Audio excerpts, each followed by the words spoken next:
नमस्कार, मैं हूं श्वेता झा और आप देख रहे हैं आज तक। सरकार के साथ ट्विटर का ये टकराव नया नहीं है। जी हां, ट्विटर ने पिछले साल की अपनी रिपोर्ट में ये बताया था कि भारत उन 5 देशों में शामिल है जो विवादित पोस्ट हटाने के लिए सबसे ज्यादा निर्देश देते हैं। इसके बाद 26 जनवरी की हिंसा को लेकर टकराव तक बढ़ गया था, जब सरकार ने कुछ ट्विटर अकाउंट्स को ब्लॉक करने के निर्देश दिए थे। ट्विटर ने शुरुआत में इन आपत्तियों पर ध्यान नहीं दिया, लेकिन 6 घंटे बाद ही ब्लॉक अकाउंट्स बहाल कर दिए।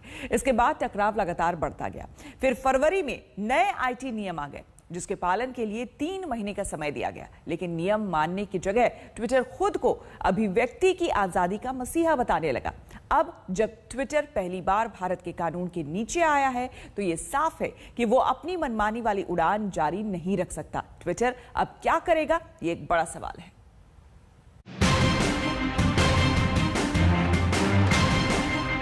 वो भी क्या दिन था, मुलाकात थी, मुस्कुराहट थी, हंसी मजाक था। एक तरफ प्रधानमंत्री नरेंद्र मोदी, दूसरी तरफ ट्विटर के सीईओ जैक डोर्सी। लेकिन 3 साल भी नहीं बीते, तलवारें चलने लगी। भारत की डिजिटल संप्रभुता के साथ कोई समझौता नहीं किया जाएगा। कोई समझौता नहीं किया जाएगा।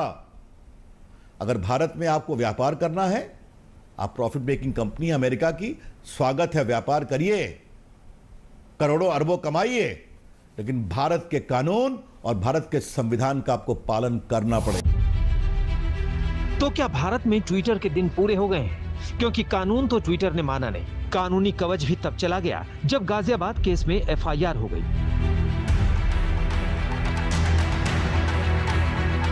ये कोई धार्मिक उद्देश्य से की गई, इसके पीछे जो भी व्यक्तिगत कारण था वो स्पष्ट रूप से निकल आया। हमने जब इंडिपेंडेंट एविडेंसेस को स्टडी किया तो उसमें भी पाया कि हाँ, ये घटना के जो सीक्वेंस बताए गए हैं वो वेरीफाई हो रहे हैं और ये लोग अज्ञात नहीं है, एक दूसरे से पूर्व के परिचित हैं।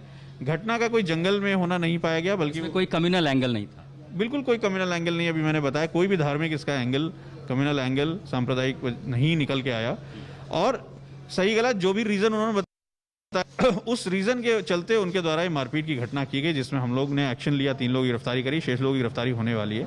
तो ऐसे में इस पूरे इवेंट को जिस तरीके से सोशल मीडिया पे रखा गया वो गलत नियत के चलते रखा। इसीलिए हमने कल एक एफआईआर जो दर्ज करी, उसमें 7 लोगों के खिलाफ हमने नामजद और ट्विटर इंडिया के खिलाफ हमने एफआईआर का फर्स्ट ड्राफ्ट किया है। अभी भी हमको लगता है इसमें और भी कुछ लोग शामिल हो सकते हैं, जिसको हमारी टीम स्टडी और ट्रैक कर रही है। ट्विटर और ट्विटर इंडिया के खिलाफ ये देश में पहली एफआईआर है। पहली बार ट्विटर कानूनी शिकंजे में आया है, जिस पर पहले उसे छूट मिल जाती थी। लेकिन ट्विटर ने नए आईटी नियमों का पालन नहीं किया तो कानूनी संरक्षण खत्म हो गया। कानूनी कार्रवाई से अब वो बच नहीं सकता था। गाजियाबाद के मामले में ट्विटर ने फेक न्यूज फैलाने वाले ट्वीट नहीं हटाए तो एफआईआर हो गई। ट्विटर जो है एक कंपनी है और भारत में अगर उसको रहना है तो संविधान कहना है। भारत के कानून से ऊपर ट्विटर नहीं है। लेकिन मैं एक बात बिल्कुल स्पष्ट कर दूं कि ट्विटर को मौका दिया गया था कि जो नए इंटरमीडिएरी रूल्स हैं उसके तहत वो कंप्लायंस करे और जो उसके अधिकारी हों वो भारत में हों। उन्होंने फैसला किया कि हम भारत के कानून और संविधान से ऊपर है, हम नहीं अपॉइंट करेंगे। तो जो सुरक्षा कवच मिलता है प्लेटफॉर्म होने का, उनके पास से हट गया। फर्जी तरीके का वीडियो लोड किया गया था। उसमें एक तरह से हिंदू संगठनों को बदनाम करने के लिए कोशिश की गई थी। जब वो सच खुल गया तो स्वाभाविक है कि ट्विटर को उसको वीडियो को हटा देना चाहिए था। नहीं हटा होगा, इसलिए उस पर मुकदमा लिखा गया। गाजियाबाद के मामले में जिस तरह से ट्विटर पर वीडियो वायरल हुए, जिस तरह से एक निजी मामले को धार्मिक रंग दिया गया, जिस तरह से नफरत और तनाव फैलाने वाली पोस्ट की गई, लेकिन जिस तरह से बाद में यह मामला कुछ और निकला, उससे ट्विटर पर सवाल उठे। क्योंकि सब जानकर भी ट्विटर ने अपने स्तर पर कोई एक्शन नहीं लिया, अपने प्लेटफॉर्म का दुरुपयोग होने दिया। इसे ट्विटर की मनमानी कहा गया। क्योंकि जो ट्विटर फैक्ट चेक को लेकर बहुत उत्साह दिखाता है, वो गाजियाबाद जैसे फर्जी मामलों में किसी तरह की कार्रवाई करने में नाकाम रहा। सरकार ने कहा कि ट्विटर किसी पोस्ट को मैनिपुलेटेड मीडिया का टैग अपनी पसंद नापसंद के हिसाब से दे देता है। ये फेक न्यूज से लड़ने में ट्विटर की मनमानी है। भारत जैसे देश में सोशल मीडिया पर एक छोटी सी चिंगारी भी आग लगा सकती है। फेक न्यूज के खतरे बड़े हैं, इसे रोकना ही नए आईटी नियमों का मकसद था, लेकिन ट्विटर ने इसका पालन नहीं किया।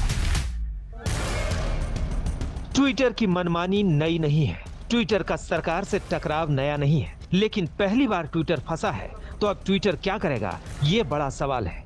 नियमों के पालन में देरी पर ट्विटर ने नई वजह बताई है। ट्विटर ने कहा है कि वो भारत में अपना लोकल ऑफिस बना रहा है, इसके लिए वो भारत में अपने कंसल्टेंट्स की सलाह ले रहा है। इसी की वजह से नए आईटी नियमों के मुताबिक एक कंप्लायंस ऑफिसर नियुक्त करने में देरी हुई है। ट्विटर ने कहा कि उसे ये सलाह मिली है कि स्थायी तौर पर कंप्लायंस ऑफिसर नियुक्त करने से पहले एक स्थायी ऑफिस बनाना जरूरी है। हालांकि उसने एक अंतरिम कंप्लायंस ऑफिसर नियुक्त कर दिया है।